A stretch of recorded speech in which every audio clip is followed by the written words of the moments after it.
오늘은 하나님께서 역사하시는 방법 중에 먼저와 나중을 뒤집는 일에 대해서 좀 생각을 해보려고 합니다. 대표적으로 예수님께서 포도원 품꾼 비유를 말씀하시면서 이 부분을 언급하신 적이 있습니다. 아침 일찍부터 포도원에 들어가서 하루 종일 고생한 일꾼을 오후 5시에 와서 1시간 일한 일꾼과 동일하게 한 데나리온씩 준 그런 이야기를 하신 적이 있죠. 아침부터 일찍 와서 일한 그 일꾼은 대뜸 주인을 원망하면서 1시간 일한 저 사람하고 저하고 같이 대한다 그러면서 불평했습니다. 그러나 주인은 그에게 처음부터 한 데나리온을 약속했던 사실을 상기시켰어요. 그리고는 마지막에 이 말씀을 하죠. 나중된 자로서 먼저 되고 먼저 된 자로서 나중되리라. 주인이 잘못한 것은 없어 보입니다. 이 일꾼 역시 잘못했다고까지 말할 것은 없을 것 같아요. 자신이 주인과 했던 그 약속을 잊어버렸을 수도 있고 임금을 받을 때 자신의 기분대로 그냥 불평을 했을 뿐이겠죠. 이 사건에 분개해가지고 자기가 법적인 조치를 취하거나 난동을 부리지도 않았으니까요. 기분이 썩 유쾌하지는 않았겠지만 한 데나리온을 받고 나오는 것 외에 아마 다른 방법은 없었을 겁니다. 이 일은 이 일꾼의 마음속에서 벌어진 일이 중요할 것 같아요. 자신은 아침 일찍부터 와서 일했는데 그 뒤로 계속 일꾼들이 한 명 한 명 들어오더니 마칠 때가 다 되어가지고도 들어오니까 어쩌면 그 마음속에서 저래가지고 무슨 일을 하냐 그런 무시하는 마음이 있었을지도 모르겠습니다.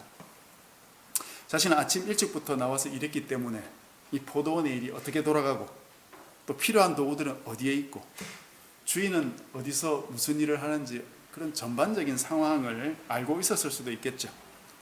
그 사이 어쩌면 주인과 약간 친해졌을지도 모르겠습니다. 이런 일들은 일꾼이나 주인 모두에게 좋은 거죠. 일꾼은 더 잘 알아서 할 수 있으니까 좋은 거고 주인은 일꾼이 일을 잘하니까 더 좋은 거죠.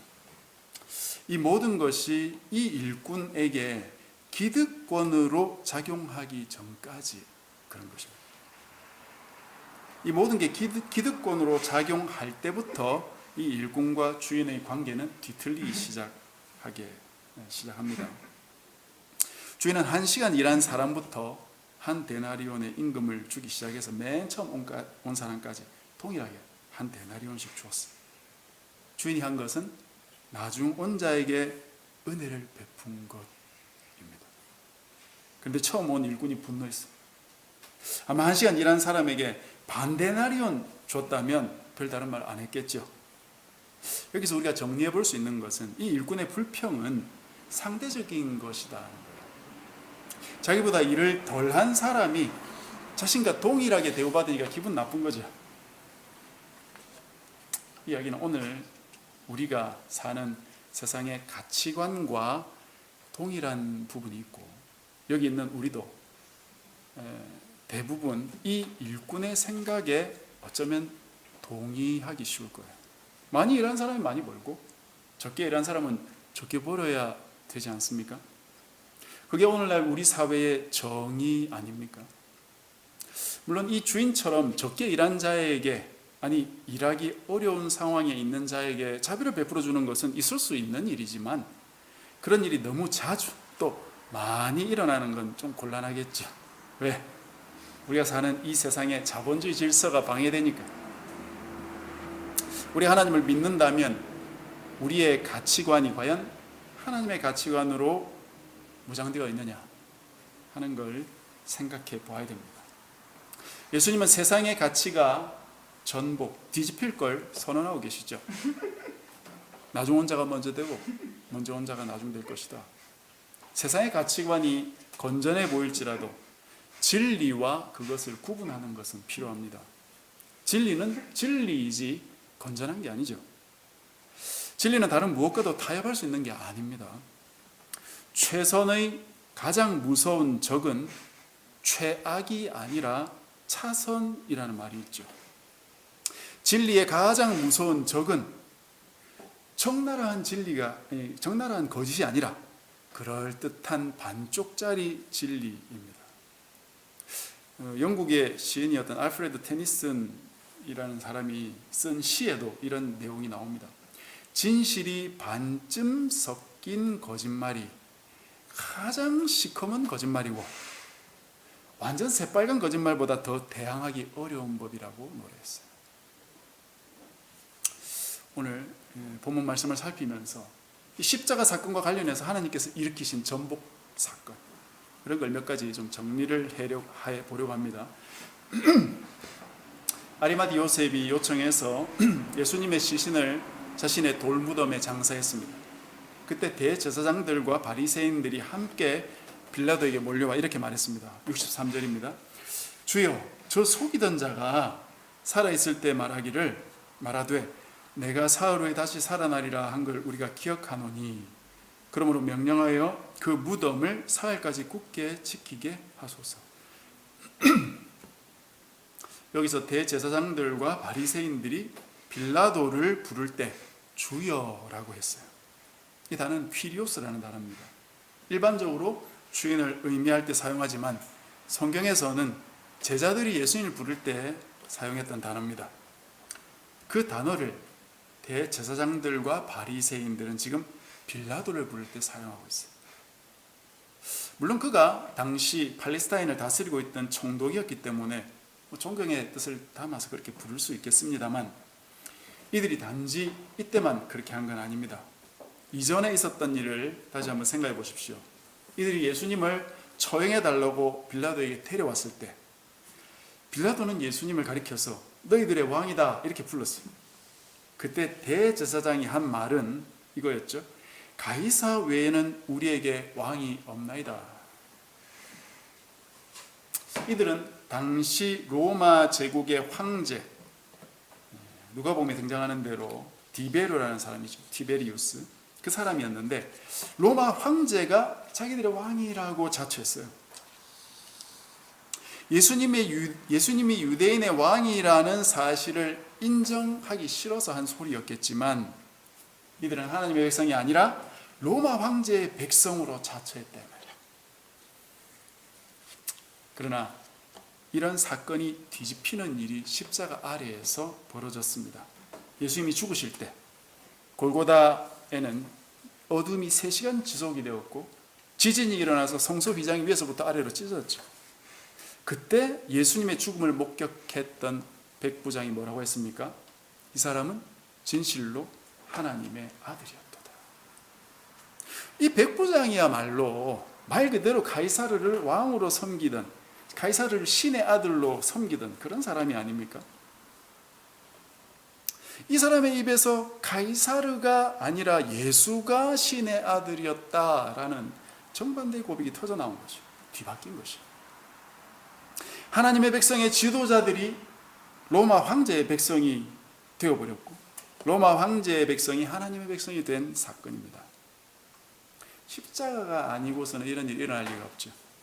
하나님은 이방인이어도 얼마든지 자기 백성으로 삼으실 수 있지만 자기 백성의 우두머리라도 하나님을 대적하는 자들은 그냥 버려두시고 너의 길로 가라 해버리십니다.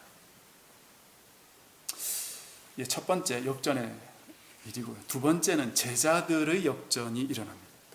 오늘 본문 몇 절만 앞으로 거슬러 가면 56절에 예수님이 돌아가시는 모습을 바라보고 있는 자들이 나옵니다. 여인 3명이에요. 막달라 마리아, 야고보와 요셉의 어머니 마리아, 또 세베대 아들의 어머니, 이렇게 나옵니다. 사복음서에 약간씩 이름이 조금 차이가 있게 나옵니다만 비슷하게 세 여인이 등장해요. 이들은 베드로, 야고보, 요한의 세 남성 제자들의 공백을 메우고 있습니다. 이들은 안식일 다음 날 예수님께 향품을 바르러 무덤에 왔다가 예수님의 부활 소식을 천사들을 통해 듣고 그 소식을 남자 제자들에게 전하는 역할을 했죠. 부활의 복음을 전해야 할 12명의 남자 제자들은 이 3명의 여자 제자들을 통해 예수님의 부활 소식을 듣거든요. 이 여성 3명이 제대로 된 제자 역할을 하는 셈입니다. 이런 부분은 이 성경만 가지고 있는 아주 놀랍고 독특한 기록이에요. 고대 사회에서 여성들의 가치란 남성들의 소유물에 지나지 않았습니다. 남존여비 사상은 우리나라에만 있었던 게 아니에요. 모든 문화권에 동일하게 있었던 가치관입니다. 그리고 예수님뿐 아니라 고대 위대한 선생님들이 여성을 제자로 둔 경우는 없는 걸로 알고 있습니다.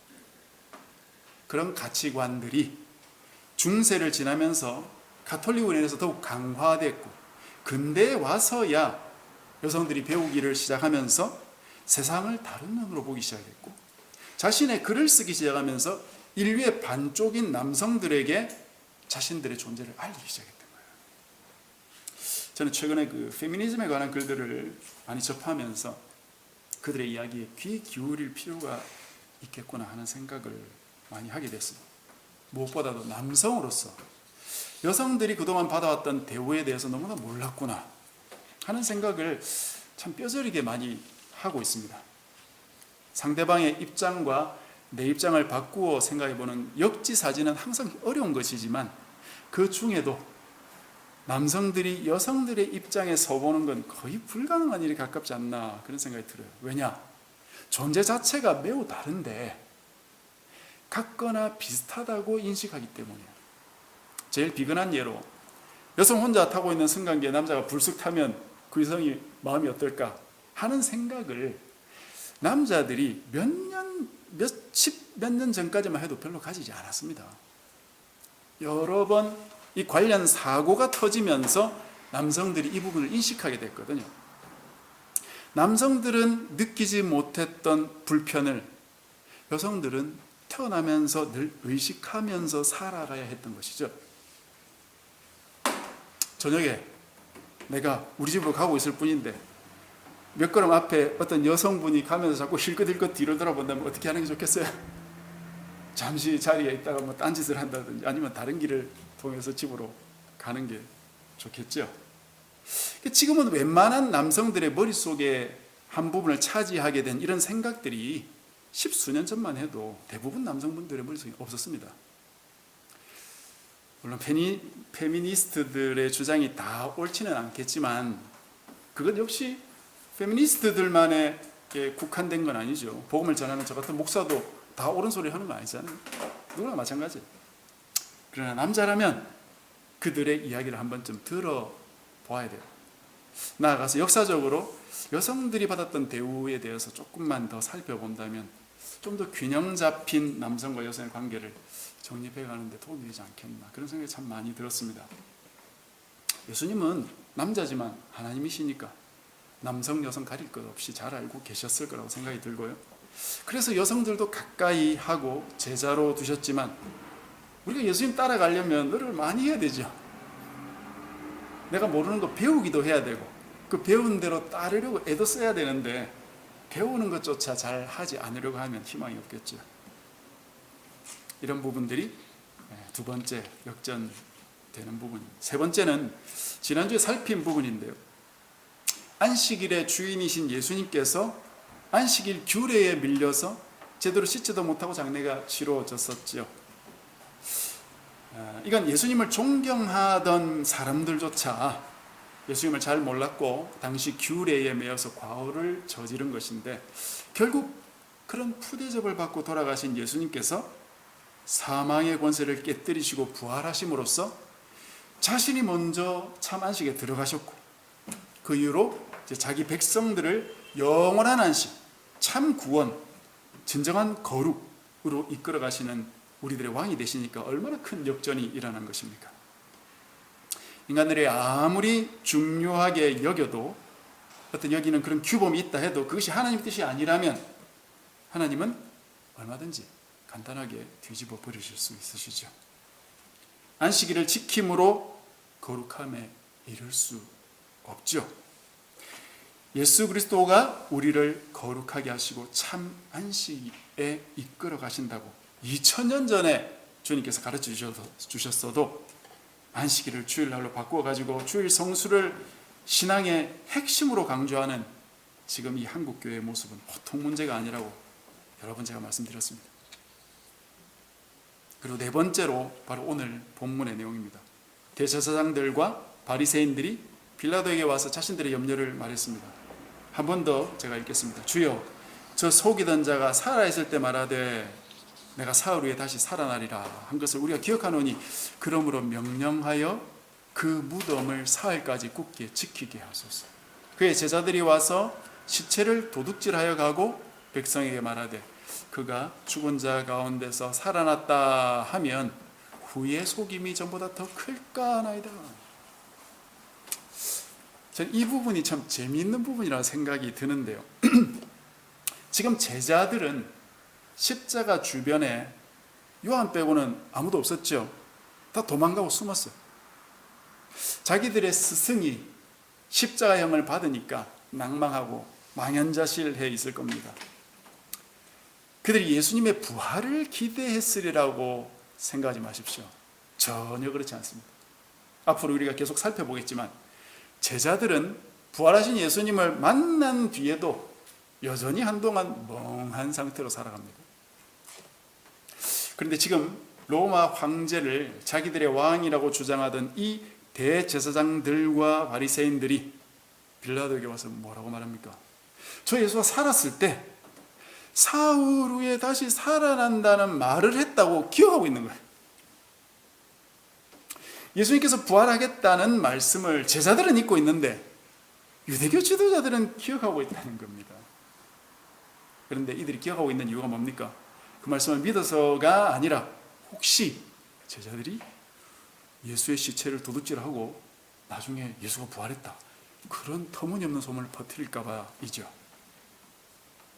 믿지 않는 자들은 예수님이 말씀하신 부활을 염려해서 조치라도 취하고 있는데 믿어야 되는 이 제자들은 어디로 가버렸는지 꼬리도 보이지 않습니다.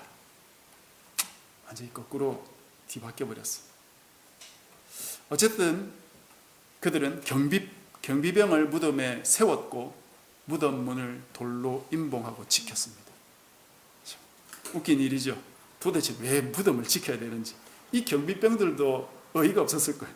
사람 사는 집도 아니고 죽은 사람 있는 무덤을 왜 지키냐 이거죠.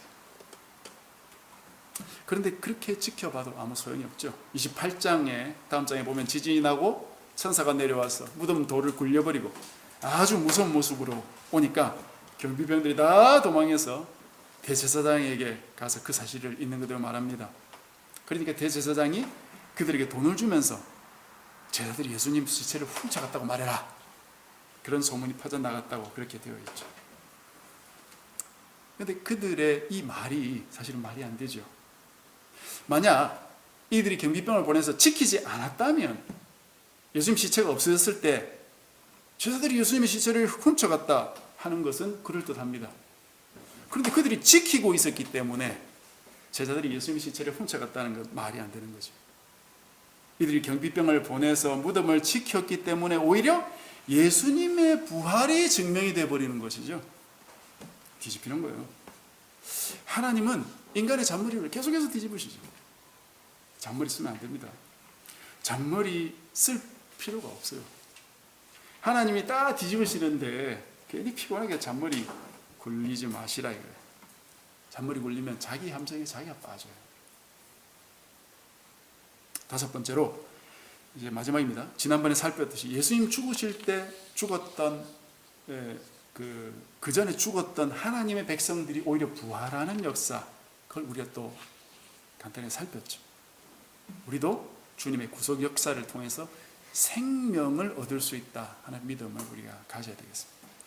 자, 이제 좀 정리를 하겠습니다.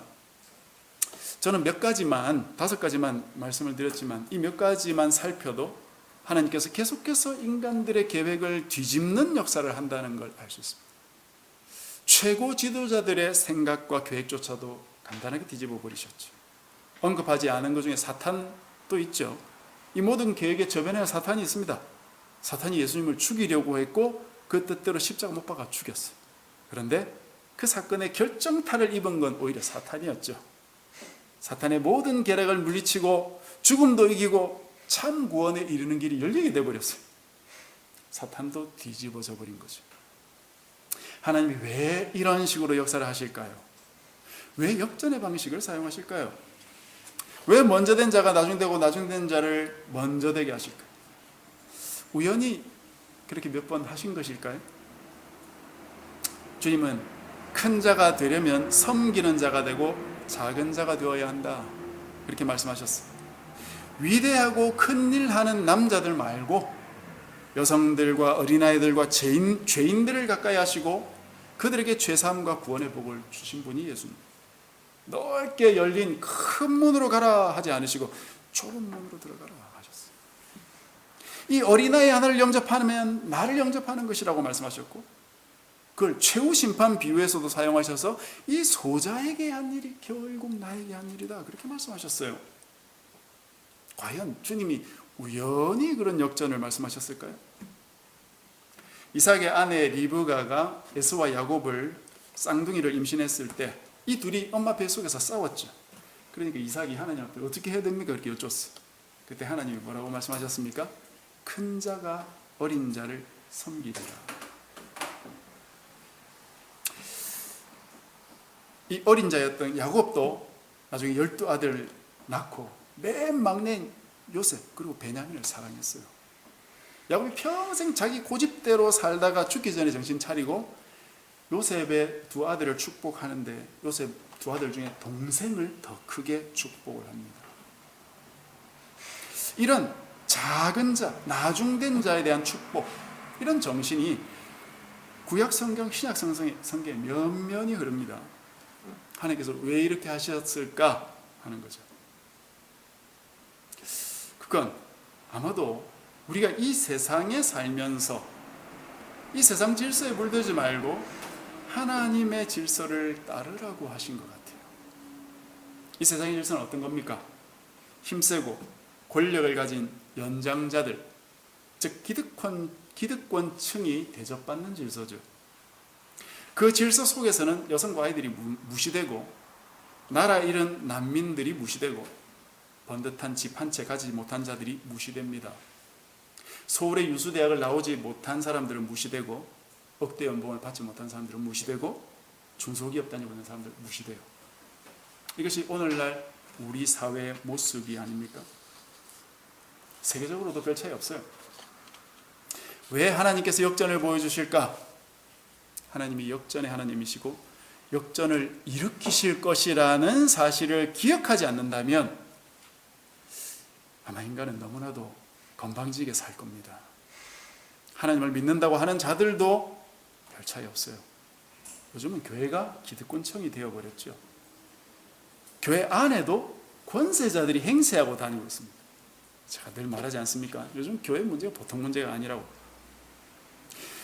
죽어서라도 역전이 일어날 것이라는 두려움 정도는 가지고 있어야 인간이 죽을 때라도 자기 자신을 좀 돌아보려고 하지 않겠어요? 웬만큼 큰 역사가 아니고는 인간들은 자기 자신을 잘 돌아보지 않습니다. 오늘 아침에 제가 아내로부터 들은 이야기인데 지금 서울의 대치동은 초등 의대반이 있다고 그러더라고요. 이 애들이 자기 부모님 밑에서 풍족하게 누리던 그것이 포기를 못할 것 같아가지고 어릴 때부터 풍족하게 살기를 위한 길을 준비하고 있다는 거예요. 그 풍족한 길 잘 살아가지고 이 세상에 쓰레기 천지고 다른 사람들 괴롭히면서 그 사람들이 그런 생각을 돌아보질 않는 거예요, 자신을. 정말 뒤집혀져야 되지 않겠어요? 개인적으로 좀 큰 일을 겪어가지고 이래가 안 되겠구나 하면서 반성을 하다가도 몇 년 지나면 언제 그랬냐는 듯이 예전의 모습으로 돌아가기 쉽습니다, 우리 인간들은. 왜냐? 교회 다니다 보면은 목사님, 간호사님, 전도사님들이 맨날 뭐라고 합니까?